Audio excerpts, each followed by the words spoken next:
This month on The Spark, our theme is rides, research, and robotics. We'll learn more about a new program aimed at solving transportation barriers in our city, offering Memphians free rides to a variety of healthcare services.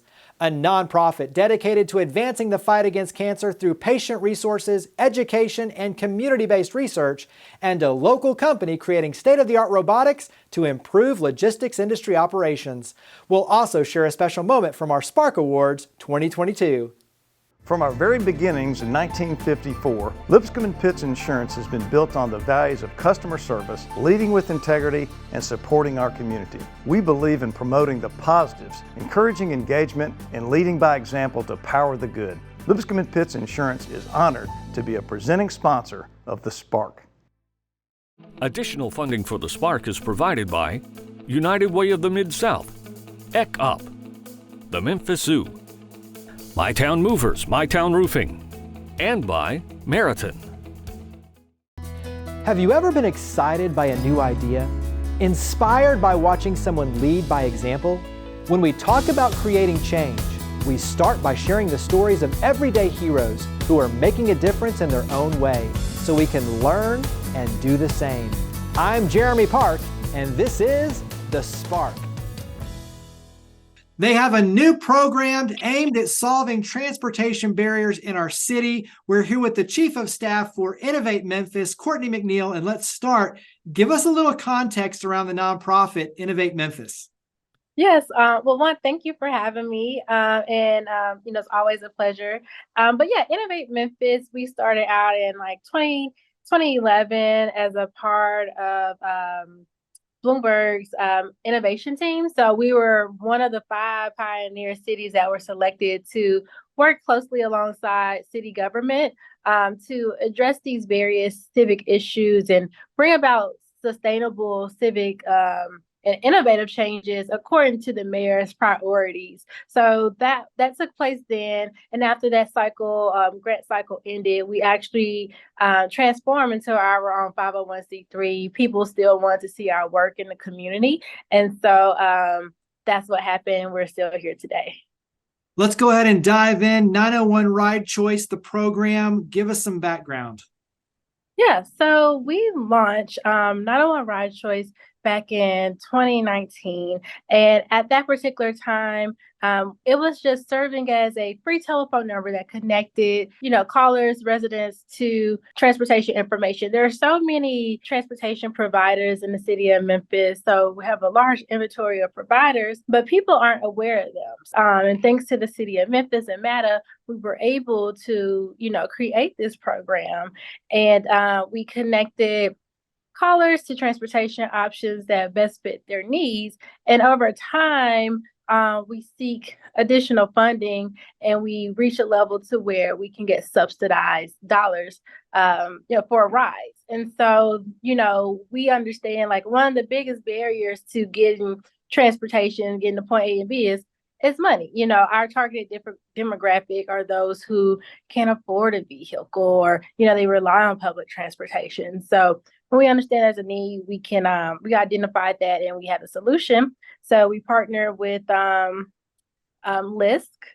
as well as Uber Health and again, the city of Memphis for some additional dollars to connect our residents, our callers, to transportation services. So we initially started out with, far as the subsidized programming, rides to wellness, which we, connected callers to non-emergency ambulatory services.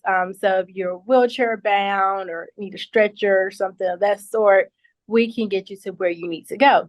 But today, we now offer rides to resources. So basically focusing on social determinants of health. So anything that is affecting that, it could be spiritual health, physical health, mental health, just pharmacy, grocery store, wherever you need to go, we can connect you and get you a ride at no cost. Talk about how the program works, because when you look at the access to healthcare at no cost, it's a huge benefit for our community. And so talk about how it works in terms of the scheduling, how far in advance. Give us some of the details. Yeah, so you call us at 901 RIDE 901. It's an easy way to remember it. Or 743-3901. But RIDE 901 RIDE 901 is easy. So you will speak with our call center agent, and they'll go over a series of questions with you to ensure that you are eligible. And basically, if you're an adult living in Memphis, Shelby County rather, um you basically qualify. So we get your trip information. We do ask that you call 2 days, at least 2 days in advance. So like if you know you have a doctor's appointment on Friday, and if it's Tuesday, go ahead and call us, or Wednesday. Call us and get it scheduled so that we are prepared, and we run into no issues trying to get you booked. So yeah, call, get it booked, and your ride will come at the designated time that you selected. And that's pretty much it. What does success look like, though, when you look at tracking it for Innovate Memphis and for our community at large? That's a good question. I mean, success is basically connecting all callers to whatever resources that they deem as, something that will increase their overall quality of life. So we just want it to be a seamless process to where everyone can have access. Yes, we do have like numbers in mind in terms of like each month targeting these specific goals, but overall, we just technically and like literally care about connecting people to the resource. This program has grown so much to where it's kind of serving as like an info hub. So people not only call about rides, they may also call like, hey, where can I get assistance with utilities and things like that? And so we have a database of all this information as well. So I think it's just a beautiful thing to see how this thing grows. And again, it's all about connecting residents to resources. How can the community help your efforts?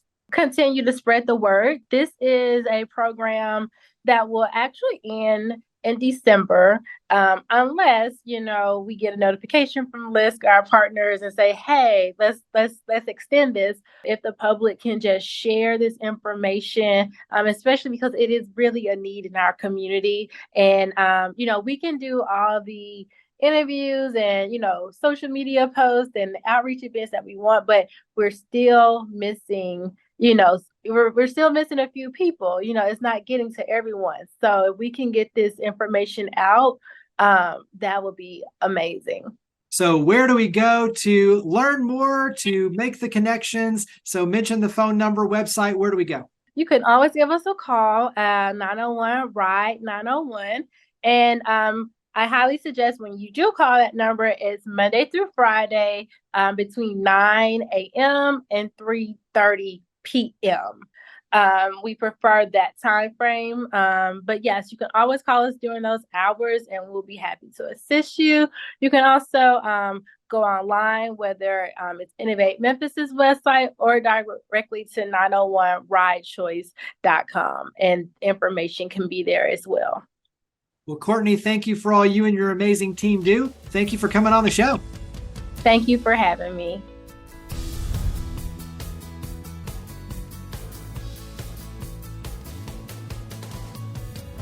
They're advancing the fight against cancer. We're here with the executive director of the West Cancer Foundation, Leanne Soden, and let's start. Give us the mission for the West Cancer Foundation. Thank you, Jeremy, and thank you for having us on the show. We're very honored to talk about our foundation. Our mission is to break barriers to cancer care in the community. Our mission is to bring the entire cancer community together in one fight against cancer, because as a community, we all need to come together. We're working towards the same goal. So we want to break those barriers, bring the community together, and also fund research and education. When you talk about the patient support services, let's start with transportation. Transportation across the country is the biggest barrier to healthcare in general. In Memphis, it is probably the biggest barrier to cancer care. Patients cannot miss a radiation treatment, which can be 5 days a week for anywhere from 6 to 18 weeks. And research shows that if you miss one of those, that can affect your outcome. So we want to make sure those patients have safe and reliable transportation to get to their appointment. This program is growing exponentially. We anticipate by the end of the year, we will have invested $250,000 in this program. And to date, we have already served over 4,000 patients to help them. It's very difficult sometimes when people who don't have the means to have to make a decision. Well, do I put gas in the car or do I feed my children? And we don't want anyone to have to make that very difficult position. Carry that into providing wigs and garments, which is extremely helpful as well.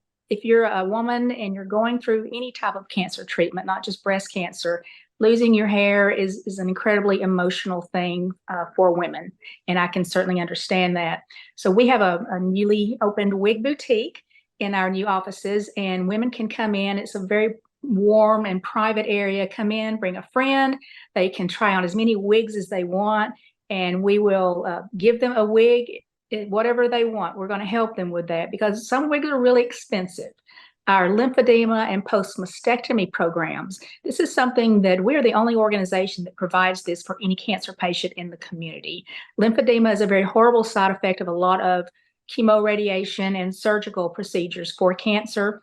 It causes a lot of swelling and pain in the extremities. And we will provide wraps, garments, sleeves, gloves, whatever the patient needs with a physician's referral. We'll provide that for them. If they can't afford the copay, we'll buy that for them. These products are very expensive. And we also provide post-mastectomy products for ladies who have gone through a mastectomy and the women want to feel whole again. And this is something that, again, insurance pays for some, but not all. We'll pay for it completely, or we'll pay for the copay for the patient. And they're fitted at a couple of our partners here in town and given the free prosthesis, undergarments, anything they need to help them after they lose their breast. Education plays a very prominent role in your efforts as well. Talk about the education and the outreach. It's a sort of a two-pronged focus that we have. One is we have a young lady who is our boots on the ground with outreach and engagement in the community. She goes out to the areas of town, health fairs, churches where we know patients need our services, and she talks with them, and that is part of the education, especially breast cancer, talking about how important that early detection is. We also fund research at University of Memphis, more of the socioeconomic effects that cancer has on people. And at University of Tennessee Health Science Center, we fund oncology fellows. We're excited about this program growing. We've built a great relationship with Peter Buckley, the chancellor at UT, and we want to fund more of those fellows. So we want to fund them, and then after that, we want to make sure they stay here and keep that talent in Memphis. Talk about how the community can help. How can we help you advance the fight against cancer? You know, one of our biggest needs, and it doesn't cost a thing, is volunteers. We can't do any of our events. We can't go to health fairs because we get invited to so many, especially during breast cancer awareness, without our volunteers. They are our greatest asset. We have some folks that come to our events and they arrive at 3:30 a.m. and they stay with us to the very end, picking up trash after the event. So these people are so important. And my board of directors, they are volunteers as well. And I have an incredible group of board members who are so committed to our mission. You also, too, obviously being a nonprofit, rely on events and funding, so financial contributions. Talk about events, a normal calendar of events, and then also, too, obviously where we can go to make the financial donations and contributions. Of course, we just completed our West Fight On, which is our signature fundraising event, and we met our goal today of $551,000 raised for that event. And that's an annual event that happens every September. The Ride to Rosemary, these are 72 men who train all year to ride their bicycles 500 miles to Rosemary Beach, 100 miles a day. And they train all year. They're very dedicated. It grew from 11 men to now we have 65 that are heading out this year. That's an incredible event that really shows what it's all about as far as the strength, the endurance, and fighting cancer, because that's not an easy thing, I can imagine, to ride your bike 500 miles. And also a group of ladies have started their own cycling event called She to See that happens every March. And these ladies have grown very quickly in just the last couple of years. They head out in March, and they haven't picked their beach choice yet, but they very soon will, but it'll be 500 miles as well. And they have raised a lot of money in just their short 2 years, almost $75,000. So where do we go to learn more and get involved with the West Cancer Foundation? To learn more, please go to westcancerfoundation.org and learn about our program, our events, and all of our volunteer opportunities. Well, Leanne, thank you for all you and your amazing team do. Thank you for coming on the show. Thank you, Jeremy.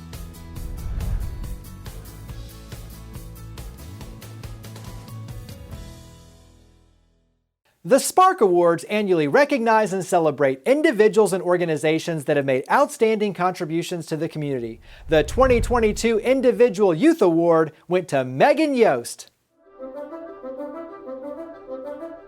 I'm Megan. I'm a senior at St. George's. I run cross country and I play tennis. I got involved in the Green Bag program 2 years ago because my friend kind of introduced it to me, and it was really important to me to kind of just be able to make an impact on the greater Memphis community, and it's really cool to be able to see that in action because it's my job. The Green Bag program is an organization that kind of allows volunteers, around like 300 plus like families, to gather donations like 6 times a year. My job is to coordinate everything and make sure everything gets to the food bank. So I send emails and I run logistics and communications between all of those volunteers and the people who go around picking up the bags every 2 months. The friendships I've formed are so cool. All of the volunteers that go around driving and picking up the donations every 2 months, they're so kind, and I've gotten to know who they want to get involved in the community more because they want to see that impact that they can make as well, and it's really cool to see that happen. Of course, like every donation is appreciated. Most often we get like non-perishables, pantry items, but definitely women's products and infant care items are really appreciated because they're often overlooked and sometimes expensive. It's really cool to see all of the donations once they come together at the food bank. So my mom and I, we actually drive to the food bank. Sometimes I'm in school so I can't be there, but the times that I can be there, it's really cool to see all of the donations once they're together and all of the numbers once they're weighted and everything. So since 2015, over 100,000 pounds have been donated to the food bank. It's a big deal and a lot of responsibility. It's really important to me to just like make sure that everything gets done. So it's really cool to just like work with William Gotten and everyone else involved. It's a really easy program to get involved into because you only donate 6 times a year. And even that, like, although it's like, it makes such a difference with all of the donations we get, it's really important to just say like, it's only 6 times a year. It's so easy to get involved. You just make a step to get that non-perishable item out in your front door every 6 months. What puts a smile on my face is just seeing all of the people at the food bank once we deliver everything there. And then also just like all of the donations once they come together and just seeing it once like I'm there in person not all the time because I'm in school sometimes and I can't be there, but when I'm there and I see all the donations together, it's really cool just to see everything all together. I definitely want to find more ways to grow the program. I have a club at my school that also kind of coordinates with the Green Bag program. We have like certain people in our club that also donate every 2 months along with the people outside of my school. So I want to kind of grow that more and make sure that the program continues once I'm gone. Once I get home, it's really satisfying and it makes me really happy to just know that I've made a difference.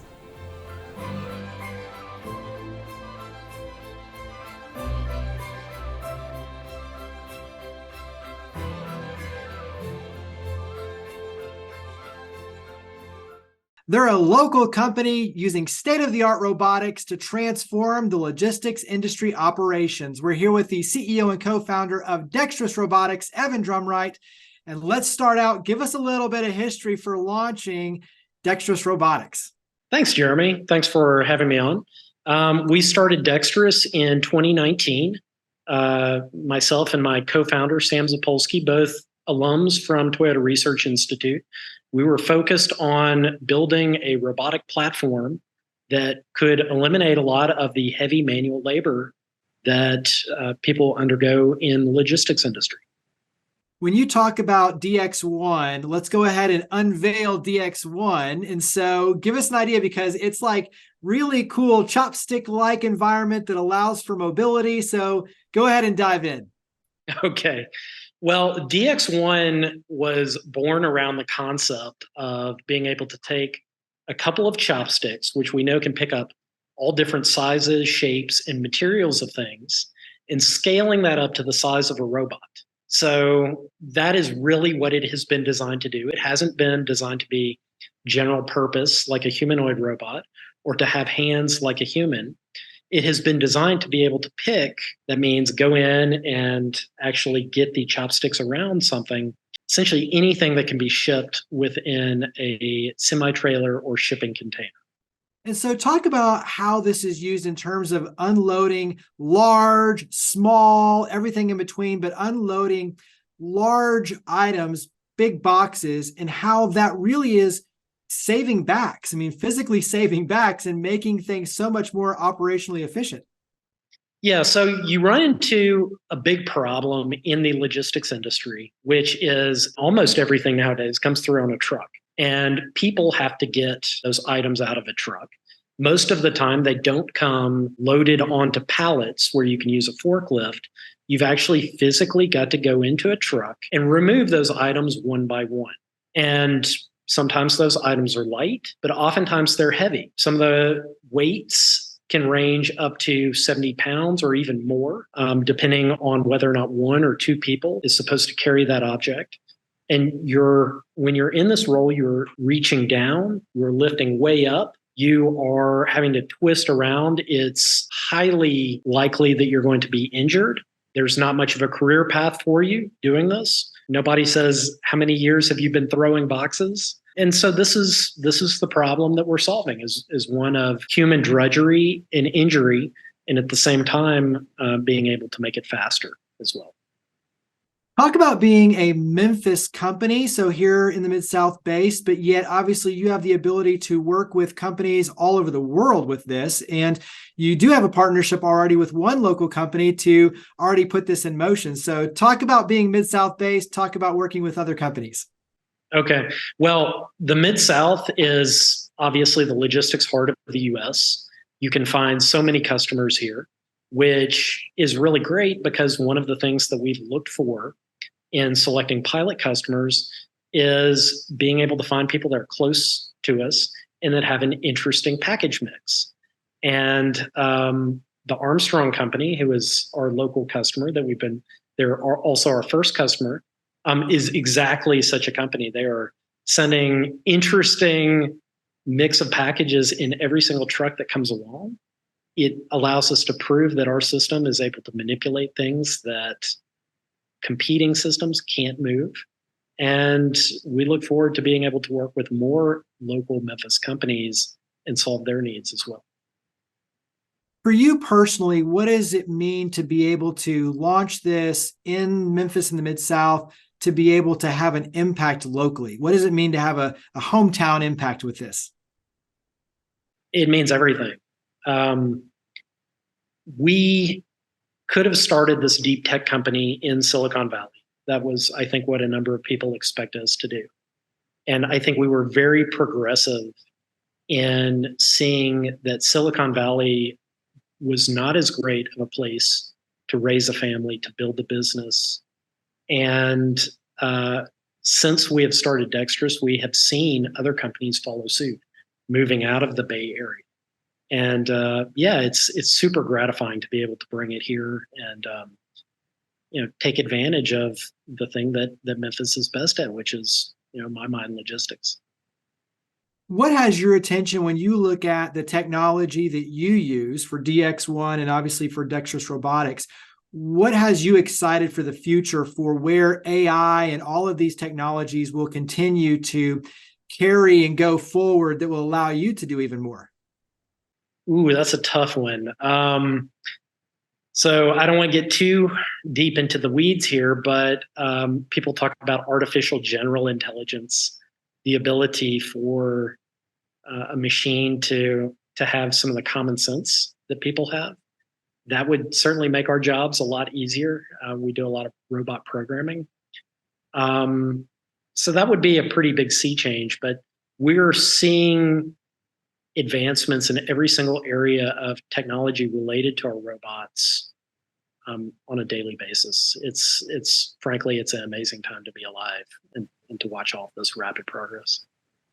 Well, this is definitely one of those conversations we could carry on forever because there's so much exciting news to share. But go ahead and wrap up with website information. How can we carry this conversation forward? Where can we go to learn more?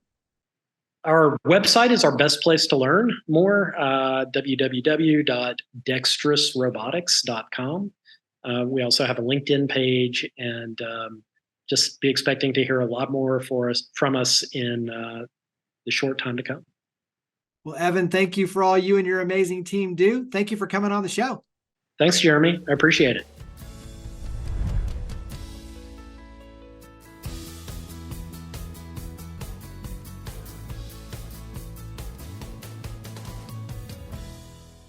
As we journeyed through this month's episode, we witnessed compassion and care, determination and innovation, all centered around the theme of rides, research, and robotics.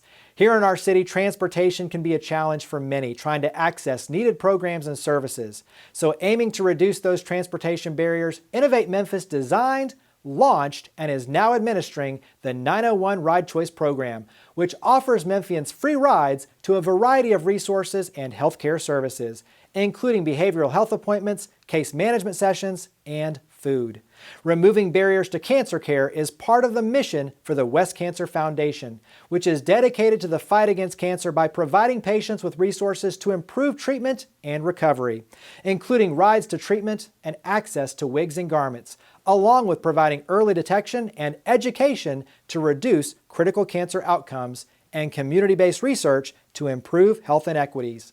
And Dexterous Robotics is using state-of-the-art technology to automate bulk container unloading and precisely move packages and objects with superhuman strength and speed, which is saving backs and creating safer and improved logistics operations.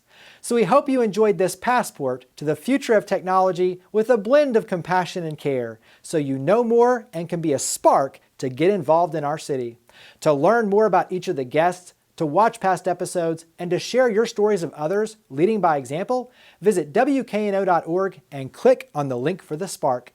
We look forward to seeing you next month, and we hope that you'll continue joining with us to create a spark for the Mid-South. From our very beginnings in 1954, Lipscomb & Pitts Insurance has been built on the values of customer service, leading with integrity, and supporting our community. We believe in promoting the positives, encouraging engagement, and leading by example to power the good. Lipscomb & Pitts Insurance is honored to be a presenting sponsor of The Spark.